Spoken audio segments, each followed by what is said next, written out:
À tous de DDO, attention pour le décompte final. 10, 9, 8, 7, 6, 5, 4, 3, 2, unité. Top, allumage moteur Vulcain. Allumage confirmé. Top, allumage EAP, décollage.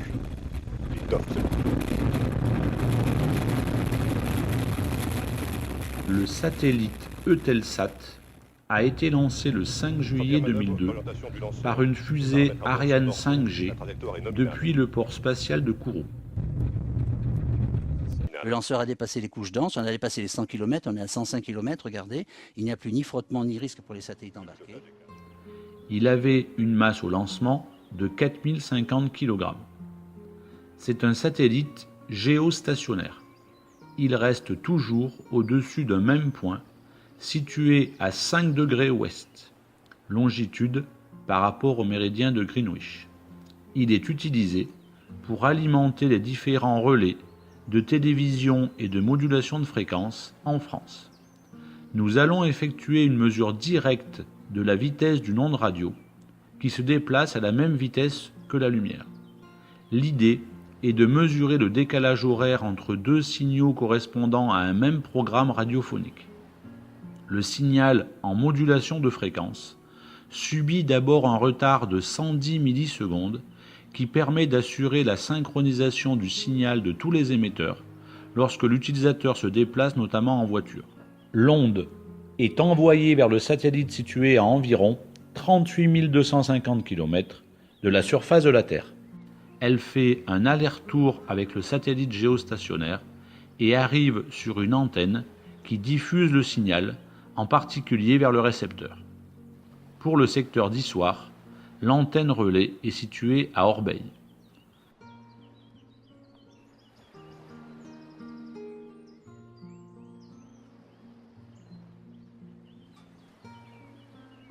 Le signal reçu en grandes ondes est transmis directement par voie hertzienne entre l'émetteur et le récepteur. Pour la station Europe 1, étudiée ici, l'émetteur se trouve à Felsberg, en Allemagne. L'onde parcourt 490 km en moins de 2 millisecondes. Un microphone capte le son émis par un premier récepteur radio, réglé sur la fréquence 133 kHz, correspondant à la station Europe 1 en grandes ondes, émise de Felsberg. Le micro convertit l'onde sonore en tension électrique, puis cette tension analogique est convertie en signal numérique.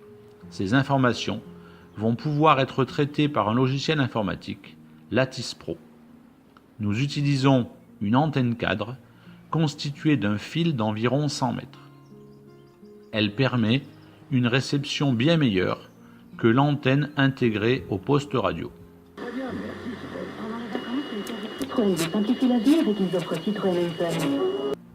Un deuxième récepteur va transmettre le signal reçu en modulation de fréquence, FM.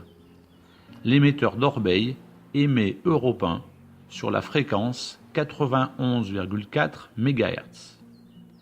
Nous allons maintenant visualiser le signal reçu directement en grandes ondes, en bleu, et le signal FM qui a effectué l'aller-retour avec le satellite, en violet. Ces graphiques représentent les tensions correspondantes aux deux signaux pendant 10 secondes.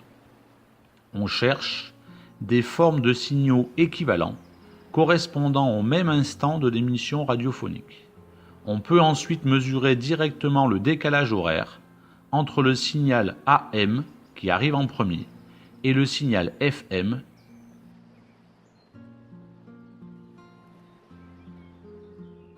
On trouve ici 373 millisecondes.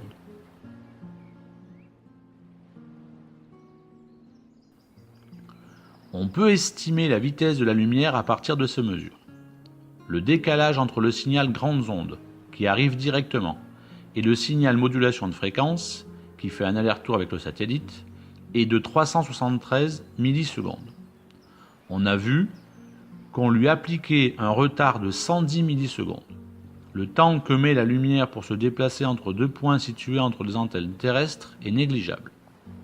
Le temps que mettent les ondes électromagnétiques pour faire un aller-retour entre le sol terrestre et le satellite est donc de 373 moins 110 égale 263 millisecondes. La vitesse est égale au rapport entre la distance parcourue et la durée du parcours.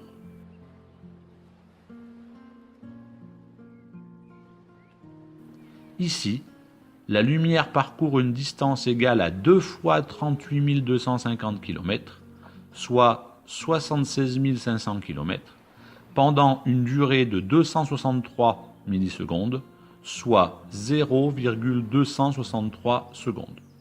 On obtient une vitesse de 76 500 divisé par 0,263, soit 290 874 km par seconde.